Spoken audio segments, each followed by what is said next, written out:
함께 은혜 받으실 말씀 출애굽기 3장 3절부터 12절 말씀입니다. 이에 모세가 이르되 내가 돌이켜 가서 이 큰 광경을 보리라. 떨기나무가 어찌하여 타지 아니하는고 하니 그때 여호와께서 그가 보려고 돌이켜 오는 것을 보신지라. 하나님이 떨기나무 가운데서 그를 불러 이르시되 모세야 모세야 하시매 그가 이르되 내가 여기 있나이다. 하나님이 이르시되 이리로 가까이 오지 말라. 내가 선 곳은 거룩한 땅이니 내 발에서 신을 벗으라. 또 이르시되 나는 내 조상의 하나님이니 아브라함의 하나님, 이삭의 하나님, 야곱의 하나님이라. 모세가 하나님 배우기를 두려워하여 얼굴을 가리매 여호와께서 이르시되 내가 애굽에 있는 내 백성의 고통을 분명히 보고 그들의 감독자로 말미암아 부르짖음을 듣고 그 근심을 알고 내가 내려가서 그들을 애굽인의 손에서 건져내고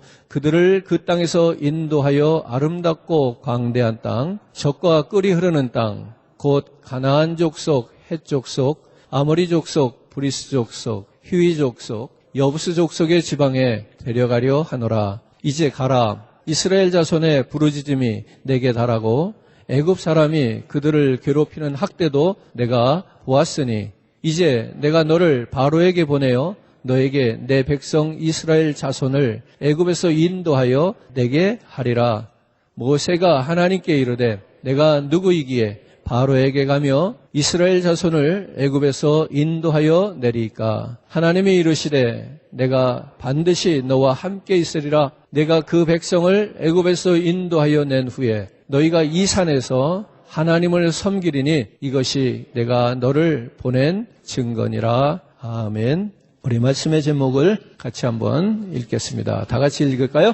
나의 주인으로 살까? 하나님의 종으로 살까? 선택하셨습니까?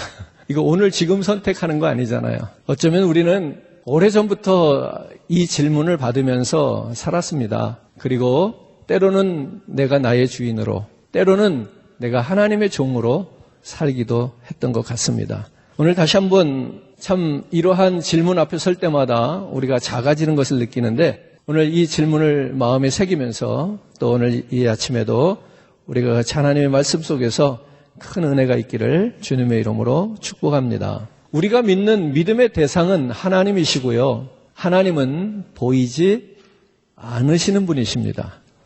그러니까 우리가 보이지 않는 하나님을 보이는 것처럼 믿는 것, 이것을 믿음이라 이렇게 지금 말하고 있는 겁니다. 그래서 믿음은 세상 사람들이 볼 때, 교회 밖에서 볼 때 미련하게 보일 수밖에 없습니다. 확실하지도 않은 것을 믿겠다고 나서는 것이 어리석은 모습으로 비춰지는 것, 지극히 당연하죠. 오늘 이렇게 우리가 믿음을 보이지 않는 것을, 보이지 않는 분을 믿는 것이라고 할 때에 있어서 오늘 저와 여러분, 우리 성도된 이들이 주의해야 될 것도 있습니다. 다시 한번 정리해 보겠습니다. 믿음의 대상은 하나님이시기 때문에 보이지 않는 분이십니다. 우리가 이렇게 하나님은 믿음의 대상은 보이지 않는다 말을 했는데 그 믿음의 증거는 어디서 찾는가 하면 보이는 것에서 찾고자 합니다. 네 믿음을 보여봐. 네가 믿으면 믿음대로 행해야지. 여기까지 하나도 이상할 것도 잘못될 것도 없습니다. 그런데 제가 주의사항을 드리는 건 무엇인가 하면 눈에 보이는 모든 행동이 우리의 행위가 나의 믿음의 증거가 될 수도 있습니다. 단지 보이지 않는 믿음을 내 안에 믿음이 있다는 것을 증거로 보이기 위해서 행위로 드러내고자 할 때에 위험이 따른다는 겁니다. 교회가 믿음을 말할 때에 빠지지 않는 것이 행위입니다. 믿음 가운데 행위가 항상 따라오게 되어 있습니다. 기도를 해야 믿음이 있는 것이고 전도를 해야 믿음이 있는 것이고 봉사를 해야 섬겨야 믿음이 있는 것이고 성경을 늘 주야로 묵상해야 믿음이 있는 것이라고 우리 행위를 강조합니다. 그런데 오늘 제가 주의하자는 얘기는 무엇인가 하면 앞에 것을 부정하자는 말씀이 아니라 남의 믿음을 흉내내지 말아야 한다는 말씀을 드리고자 하는 것입니다. 자, 좀 더 정리해서 말씀드릴게요. 여기서 남의 믿음을 흉내낸다는 것은 무엇인가 하면 어떤 사람이 믿음이 있어서 열심히 그 믿음 생활을 합니다. 그것이 행위로 드러납니다. 그리고 사람들이 그를 칭찬합니다. 아, 참 훌륭한 성도야. 아, 믿음이 있어. 그러니까 그것을 지켜보고 있던 내가 나도 저렇게 하면 믿음이 있는 것이겠지 하고 그 행위를 따라합니다. 사람들이 저에게도 아, 훌륭해. 훌륭한 성도야. 칭찬을 해주면서 저에게도 믿음이 있다고 얘기를 해주기 시작합니다. 그러면 우리는 성공한 거죠. 여기 한 가지 문제가 있잖아요. 자기 안에 믿음이 그렇게 행동하게 한 것이 아니라는 거예요. 남의 믿음의 행위를 따라 했더니 사람들이 나보고 믿음이 있다 하더라는 거예요. 그러니까 자기가 믿음이 있는 줄 알아요. 순서가 바뀌었어요, 지금. 착각하게 된 거예요. 내 안에 믿음이 있다고. 이것이 오늘 우리들이 주의해야 될 것들이라는 이야기입니다. 이런 일들이 교회 안에서 일어나고 있다는 겁니다. 제가 우리 성도님들과 자주 나누는 말씀 가운데 하나가 뭐냐면 우리 믿음 생활, 신앙 생활은 내가 믿어진 대로, 내가 깨달아진 대로 자연스럽게 하자는 거예요. 억지로 인위적으로 하는 것이 아니라 내 안에 믿음이 나를 움직이는 대로, 내가 깨달아져서 내가 결단되어지는 대로 자연스럽게 우리가 행동하면 참 좋겠다는 거예요. 그런데 이 말을 우리 성도님들이 들을 때는 참 곤혹스러워 하시는 것 같아요. 어려워 하시더란 말이에요. 성도님들이 일반적으로 이런 생각을 하시더라고요. 뭔가 부지런히 열심히 해도 믿음 생활에는 늘 부족한 것 같은데 아, 목사님은 깨달아지는 대로 믿어지는 대로 뭔가 하고 싶은 대로 하면서 자연스럽게 신앙생활을 하라고 그러니까 아, 이게 더 어려운 거야. 숙제를 내주고 이만큼 과제를 하면은 잘했다 칭찬해주면 좋은데 그냥 하고 싶은 만큼 하라 그러니까 이게 더 어려운 거, 뭐 이런 경우일까요? 그러면 이제 이렇게 말이 잘못 이해가 되는 거예요. 목사님, 그럼 우리가 아무것도 안 해도 천국 갈 수 있다는 거예요? 이게 믿음이 아니라 이런 불안감이 들어오는 거예요. 우리가 아무것도 안 해도 천국 갈 수 있단 말이에요? 어떻게 생각하세요? 여러분, 우리가 아무것도 안 해도 예수 그리스도께서 십자가에서 나를 구원하시기 위하여 죽으셨다는 이 사실, 이것을 믿으면 천국 가는 거예요. 봐봐. 이게 아멘이 조그만 거를 봐서는 뭐 그 외에도 뭐가 있어야 될 것 같다는 지금 그런 얘기 아니에요. 여러분 어떻게 구원받으셨는 거예요? 돈 내고 받으셨어요? 자격증 따갖고 받으셨어요? 뭐 열심히 뭘 해갖고 뭐 업적을 이루어서 받으셨어요? 구원? 어떻게 받으신 구원이에요? 예수 믿고 거저받은 구원이잖아요. 여러분 우리가 아무것도 안 해도 예수만 믿으면 천국 가는 것을 믿어야지요. 아, 그래도 자신이 없어요? 사도행전에 나오는 아나니아와 삽비라라고 하는 인물이 있습니다. 이 부부가 자신의 재산을 팔아서 다 헌금을 드리겠다고 했어요. 근데 그것은 그들의 믿음에서 나온 행위가 아니에요. 당시에 바나바라고 별명이 붙어졌던 요셉이라고 하는 사람이 있었는데 이 사람이 당시 교회가, 초대교회가 서로 자기 물건을 고집하지 않고 네 것 내 것 없이 서로 물건을 통용하고 떡을 떼고 같이 식사를 하는 거죠. 교제를 하는 일이 있어요. 그때에 바나바가 자기 재산을 다 팔아서 교회에다 바친 거예요. 그러니까 사람들이 교회가 칭찬했어요. 훌륭하다고. 아, 저 사람 믿음 있다고. 그랬더니 그것을 보고 있었던 아나니아와 삽비라가 아, 저렇게 하면 믿음이 있는 것이구나. 저렇게 하니까 사람들이 칭찬을 받는구나 하고 자기도 자기 재산을 다 팔아서 교회에다가 드리겠다고 그런 거예요. 따라한 거예요. 흉내냈단 말이에요. 근데 결과가 어떻게 됐어요? 결국 자기 믿음에서 나온 행위가 아니었기 때문에 그 결말이 비극으로 끝나잖아요. 돈 잃고 목숨 잃고 흉내내서 따라서 하는 믿음의 행위가 이렇게 어리석다는 말씀을 드리고 싶은 거예요. 그러고 보니까 앞에서 봉사하고 전도하고 뭐 섬기고 이런 거 따라하지 말라고 할 때는 이해가 좀 잘 안 됐었는데 이 헌금 안 하는 걸로 딱 이렇게 예를 드니까 아주 그냥 여러 성도님들이 이해력이 금방 오는 것 같아요. 그렇지. 내가 믿음에 없는데 헌금을 많이 할 필요는 없는 거지. 어떤 성도가 믿음의 행위로 성도를 섬기고 봉사하고 교회 일에 이런저런 일로 수고하고 하는 것은 믿음이 없어도 따라서 하려고 하는데, 어떤 성도가 오늘 바나바와 같은 사람이 자기 전 재산을 팔아서 믿음의 행위로 하나님 앞에 교회에다가 드리는 행위는 그건 믿음이 있는 사람이나 하는 거야 라고 그런 건 안 따라 하더라고. 우리 정확하게 합시다. 요럴 때 말이 다르고 저럴 때 말이 다르면 안 된다는 거예요. 오늘 목사가 이런 말씀으로 설교를 준비하면서 고민 많이 합니다. 왜냐하면 행여 지금까지 남을 따라서라도 수고하고 봉사하고 헌신하고 교회를 돕던 분들이 이 설교를 듣고 이제 앞으로 그렇지, 내 믿음에 넘치는 봉사를 했어. 나는 앞으로 내 믿음의 분량만큼 할 거야. 그리고 다 그만두면은 교회가 어떻게 되겠어요? 이런 위험 부담을 안고라도 이 말씀을 전하는 저의 마음도 헤아려 주시기를 부탁을 드려요. 그런 손실을 감안해야 되겠죠. 그렇더라도 우리가 분명히 알 것은 알아야 되겠다는 겁니다. 따라서 성도가 자기에게 주어진 믿음대로 살아가는 것이 얼마나 중요한가를 깨닫자는 거예요. 약한 믿음을 어떤 행위를 통해서 강한 믿음처럼 보이려 하는 것, 이거 중단하라는 거예요. 위험하다는 거예요. 그저 남을 따라서 하는 것, 그것이 우리의 신앙의 본질이 되어서는 안 되겠다는 거예요.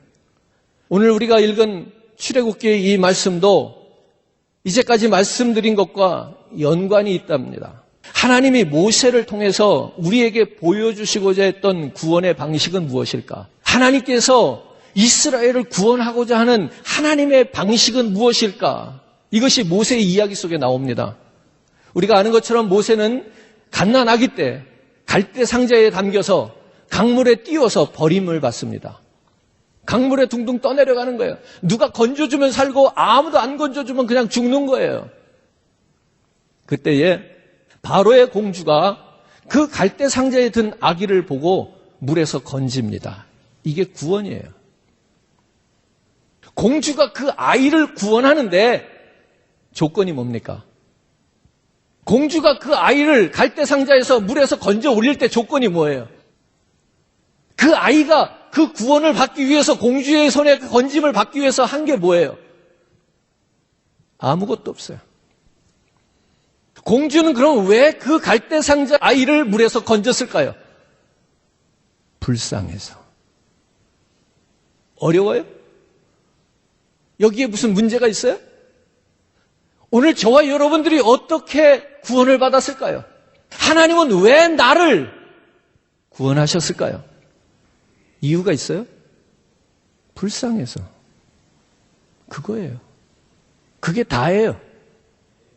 이 이야기는요, 하나님께서 이스라엘을 어떻게 왜 구원하시는지를 설명하는 대목이에요.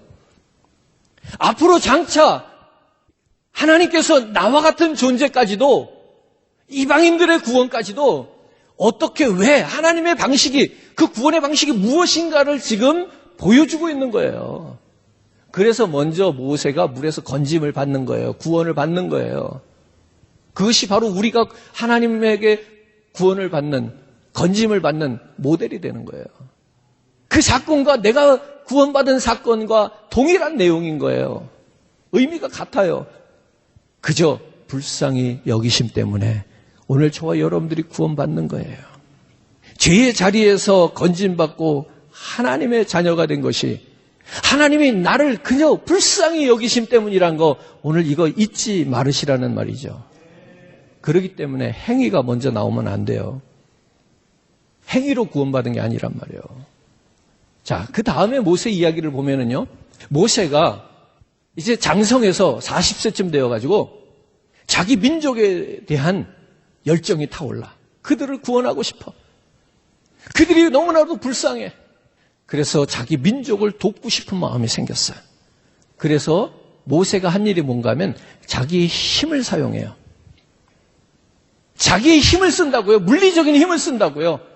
그렇게라도 민족을 구원하고 싶은 거예요. 그때 하나님께서 그 모세의 힘을 쓰지 않아요. 자, 모세야, 너 잘 자랐구나. 이제 준비가 다 된 것 같다. 비로소 내가 너를 쓸 때가 온 것 같다. 그러면서 40세에 쓰시지 않아요. 그 후로 40년을 미디안 광야에서 아주 평범하게 살아요. 그가 배웠던 무술이라든지 여러 가지 지식이라든지 경험이라든지 그 어떤 것도 써먹을 데가 없는 곳에서 40년을 썩히신다고요. 후에 80세가 되어서 하나님께서 모세를 부르시는데 모세의 힘과 재주와 지식과 그 모든 건 다 녹슬어 버렸어요. 그가 알고 있던 것도 그때는 정말로 유행하는 거였는데 지금은 다 유행 지나가 버린 거야. 써먹을 수가 없어. 그때 하나님께서 모세를 부르셔요. 왜 그러실까요? 하나님의 일은 모세의 힘으로 하는 게 아니기 때문에 그래요. 모세에게 이걸 가르치시는 거예요. 40년이라는 시간을 기다리고 삥삥 돌리면서 하나님은 그거 가르치시고 싶은 거예요. 네 힘으로 구원하는 거 아니다. 이스라엘 백성들을 구원하는 것은 네 힘으로 하는 게 아니라 내가 너를 사용할지라도 네 힘으로 능력으로 하는 것이 아니라 내가 너와 함께 할 때 가능하다는 걸 가르치시거든. 네가 이스라엘 백성들을 구원하는데 네가 할 수 있는 일은 일도 없다. 그 얘기하는 거예요.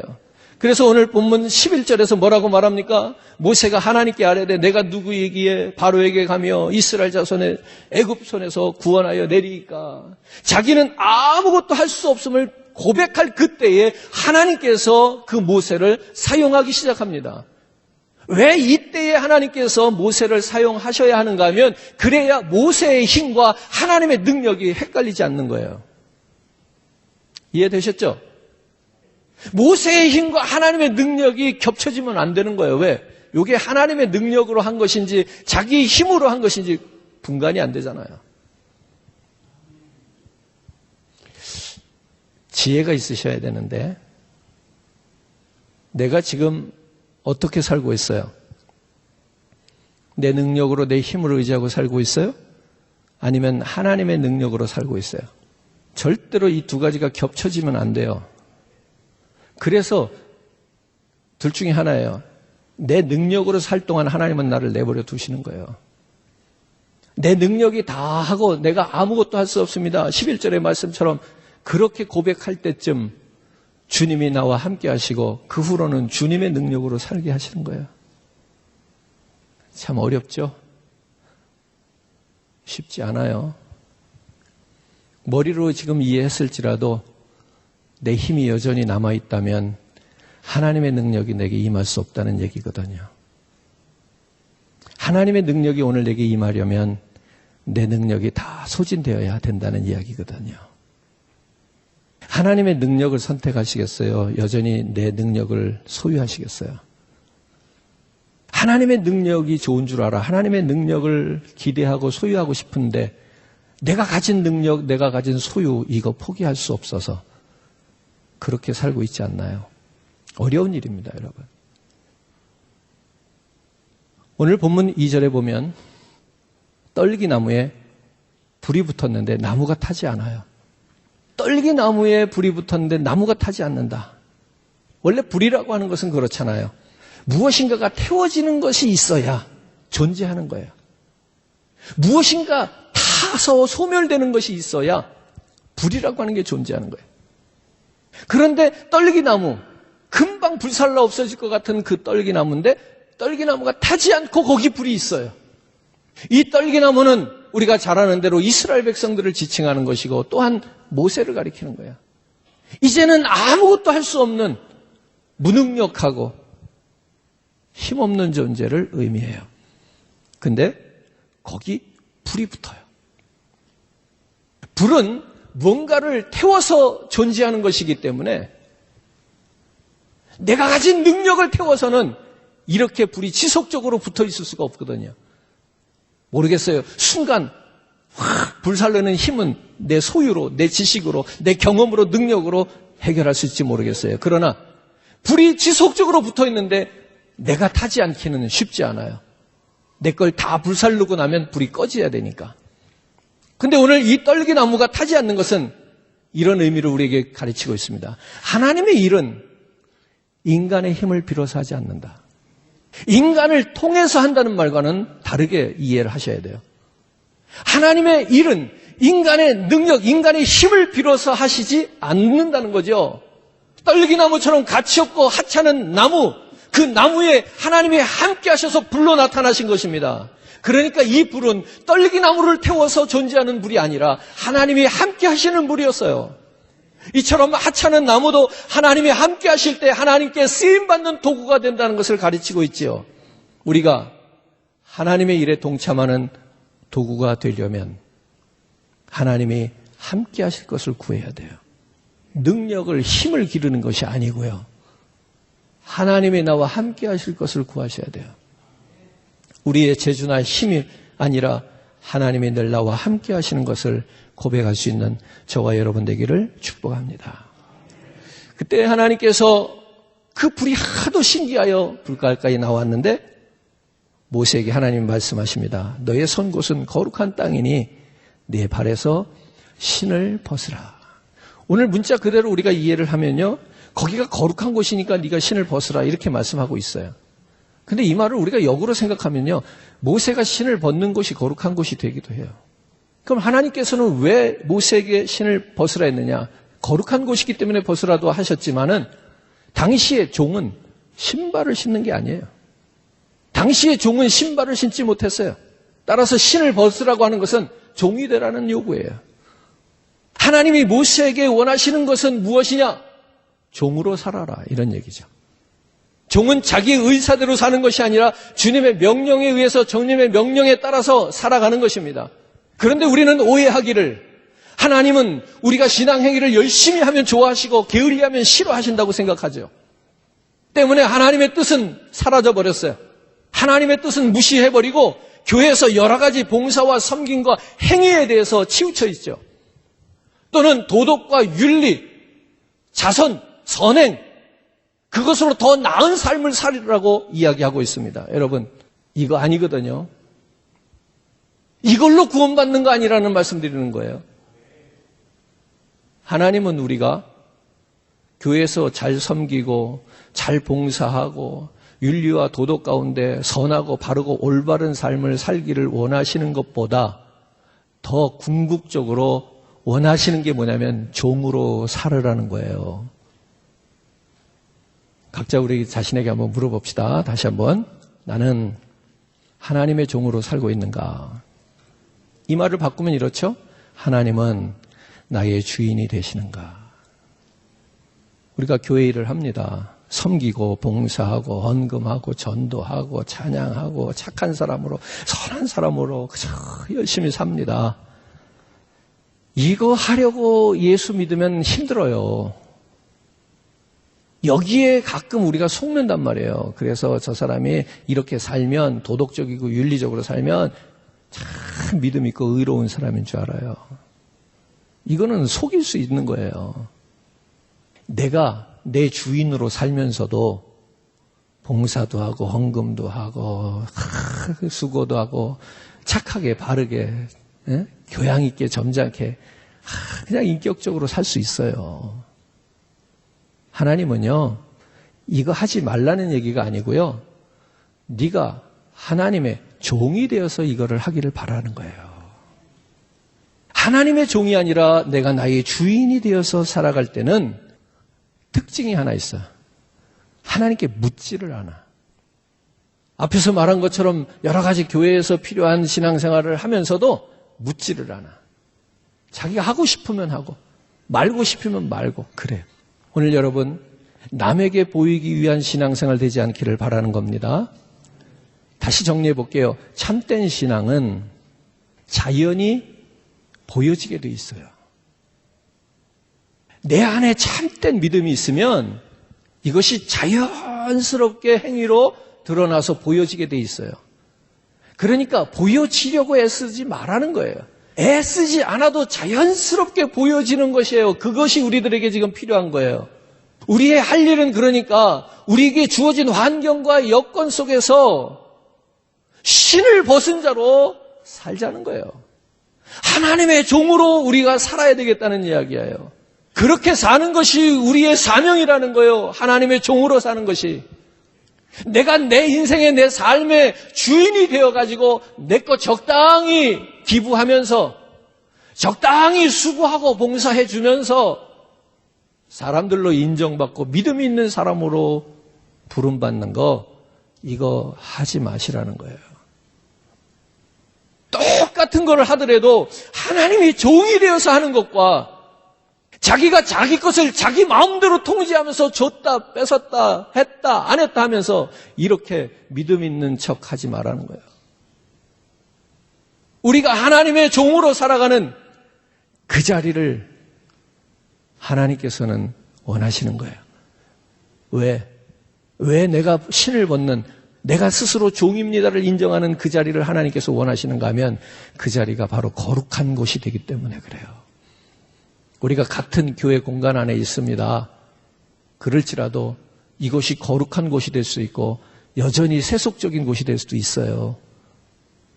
내가 내 주인이 되어서 내가 하나님을 예배하는 행위를 하고 있다고 여기가 거룩한 곳이 되지는 않아요.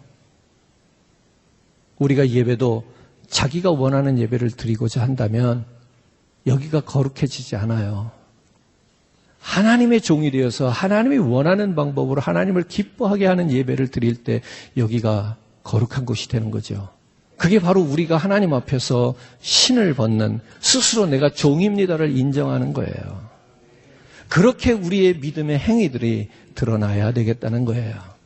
사랑하는 성도 여러분, 우리의 믿음이 행위에 의해서 가려지기 시작하면, 남의 행위를 따라하기 시작하면 무엇이 믿음인지 혼돈스러워서 나중에는 다른 사람도 내가 믿음이 있는 줄로 알게 하고 나도 내가 믿음이 있는 줄로 착각하게 돼요.